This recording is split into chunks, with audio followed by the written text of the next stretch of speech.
Olá, sejam muito bem-vindos aos 5 Perguntas para o CFO Rio de Janeiro, a websérie da Assets focada no desenvolvimento de carreira do profissional de finanças. Nesta edição, focada nos principais players do mercado carioca, recebemos o CFO da Vibra Energia, Augusto Ribeiro.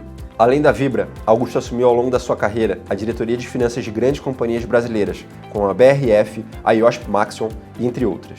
Vamos nos aprofundar na trajetória profissional de Augusto e conhecer um pouco mais de seus desafios e conselhos ao longo da carreira. Venha conosco. Sou engenheiro mecânico de formação, fiz mestrado em engenharia mecânica, mas a faculdade já foi aquela faculdade que eu entrei e falei, puta, não é o que eu quero. Mas como era boa a faculdade, era no sul, em Florianópolis, não queria sair de perto da família que morava ali em Balneário Itajaí, eu resolvi fazer a boa faculdade. Eu me formei e o mestrado já foi meio voltando para a parte de administração de empresas e tudo mais. Aí entrei na Unilever, fiquei 11 anos, entrei como trainee, foram 11 anos muito legais, empresa gigante, a cada 2 anos você fazendo coisa diferente, é fácil você ficar numa empresa assim. Aí depois eu tive um período de transição, passei pouco tempo na verdade, com 2 empresas, por motivos pessoais acabei me movimentando um pouco mais, foi a BASF e a Kraft, né, a Mondelez hoje em dia. E depois eu fiquei mais 11 anos na BRF. Então eu entrei na Sadia, teve problema financeiro lá nos derivativos, para quem lembra, não sei se é da tua época isso. Já ouvi a história. Mas imagina, história, né? 2008, e aí depois Perdigão adquiriu e virou todo um histórico de fusão e tudo mais. Aí depois eu saí, fiquei 2 anos e meio, não, eu fiquei 6 anos na IOSP Maxion. Então já é um B2B, saí de varejo, saí de consumo. Uma empresa multinacional brasileira gigante. E depois fiquei 2 anos e meio no PicPay, aí já é uma fintech. Então, entrei lá com um faturamento de 300 milhões de reais, saí com a empresa faturando 3 bilhões e meio já nesse período. É outro negócio, outro bicho, crescimento rápido, fintech, etc. E depois do PicPay eu saí, estou completando quase 2 anos agora na Vibra. Vibra, a antiga BR Distribuidora, empresa gigante de distribuição no Brasil, com seus desafios peculiares, mas está sendo uma experiência bem legal. Eu acabo ficando na ponte aérea, São Paulo, Rio de Janeiro.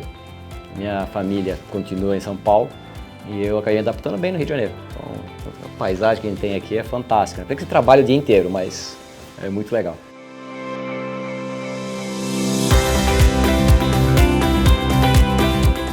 De maneira mais ampla, mais genérica, eu vou dizer que para um profissional de finanças, acho que é muito mais importante os skills diversos que você constrói na carreira. Então, primeiro, quanto mais conhecimento você tem em tesouraria, em controladoria, em planejamento orçamentário, projeção, suporte aos negócios, planejamento tributário, se é um capital aberto em relação com investidores. Então, essas, para mim, são as características, os skills, né, mais importantes de desenvolver numa carreira se você almeja aí continuar crescendo na área financeira. O fato de você ter passado por várias indústrias te acrescenta algumas coisas a mais, né? Isso é uma coisa que me gera prazer.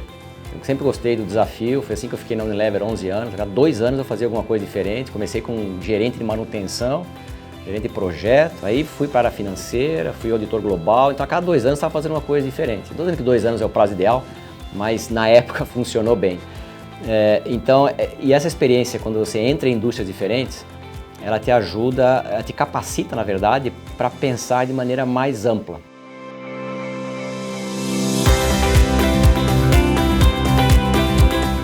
Uma coisa que a gente começou a pensar, a identificar assim que eu cheguei, o que eu tenho controle?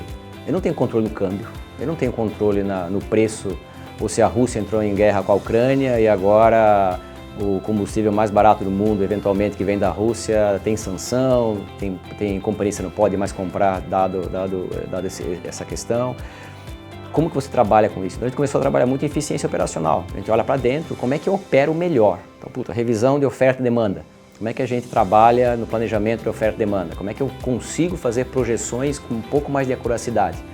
Ainda assim, quanto mais curta ela é, mais rápido eu tenho para tomar a decisão. Então, tudo bem que eu tenho um período longo para decidir um navio que eu vou trazer, por exemplo, de um outro país, vou importar, mas um processo de 3 meses de planejamento, eu fatio ele em 3, né, mensal, eu tiro o primeiro mês, crio reuniões semanais, toda semana eu faço um acompanhamento da projeção daquele mês e todo dia nós criamos, por exemplo, reuniões diárias, 8h30 da manhã, a gente olha durante 30 minutos só com o resultado, o P&L do dia anterior. Nessa indústria, ela gira, ela é uma indústria de giro, né? Você está o tempo inteiro movimentando combustível. Decisões atrasadas ou decisões aceleradas sem uma boa ponderação, dado o tamanho da companhia, são milhões por dia que você perde ou ganha.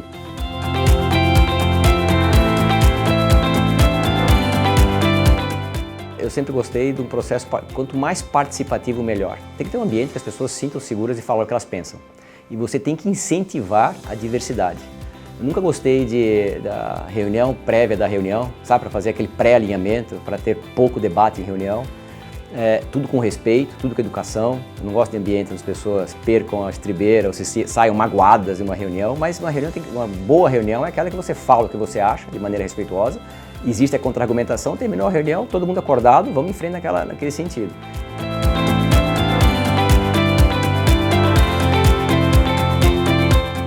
Cara, vários. Desde a alocação de capital. Por exemplo, a Vibra, nós fizemos uma aquisição de 100% da Comerc. A Comerc é a plataforma de fazendas solares, eólicas, energia limpa, 100%. Foi uma aquisição, somando foi feita em 2 etapas, 50% no início, agora os últimos 50%, de 7 bilhões de reais. Então, isso mostra o compromisso da empresa. Qual é o papel de finanças nisso aqui? Valor, valuation, acompanhamento. Agora que eu comprei, busca por sinergias, captura aquilo que a gente comunicou ao mercado, já soltamos guidance de EBITDA gerado no próximo ano, como é que a gente vai fazer isso aqui, refinanciamento de dívida, o balanço da Vibra é muito mais robusto do que o balanço da Comerc, então como é que eu transfiro dívida, como é que eu pré-pago dívidas, eventualmente assumindo dívidas na Vibra com Tax Shield, tem todo esse conceito que a gente acaba trabalhando. Então, a alocação de capital é um deles, junto com o time de ESG ou time de RI, Relação com Investidores, toda a participação nos índices de bolsa, ISE, coisa parecida, onde a gente está ali com todas as metas, objetivos de investimento, escopos 1 e 2, descarbonização, a parte social também, você pensa, a Vibra está lançando agora junto com outras empresas nossa causa social, que é o combate à violência sexual contra menores e adolescentes, contra crianças e adolescentes. Então, é um processo muito importante, que a gente acredita.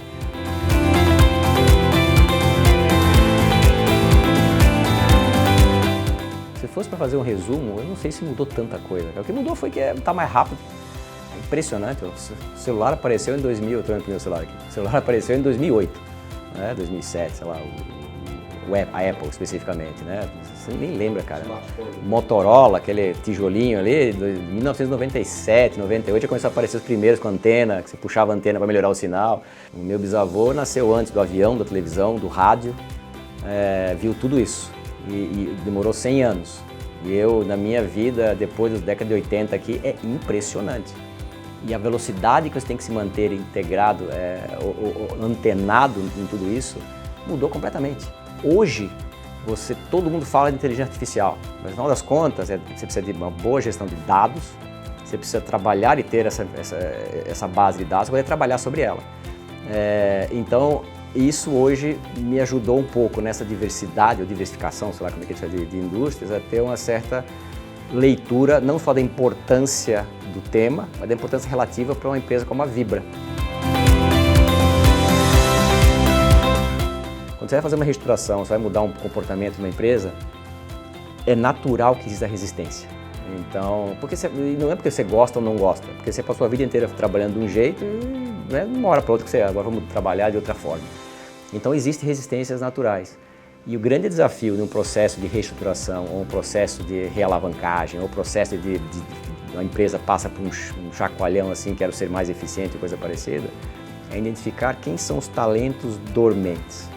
E quando você identifica os talentos de maneira correta, e muitas vezes é o segundo na linha, o terceiro na linha, então você tem que mesmo fazer algumas mudanças, por isso que a reestruturação acaba acontecendo, mas não necessariamente é por redução de custo. Você não está cortando só quadro, você está trocando pessoas. A mensagem que você passa interna para a companhia, é que você consegue muito mais engajamento, a compreensão do negócio. Obviamente você tem que saber escolher, identificar os recursos dormentes, mas é muito poderoso. Valoriza a prata da casa, tá vendo? Já tem uma frase. Obrigado.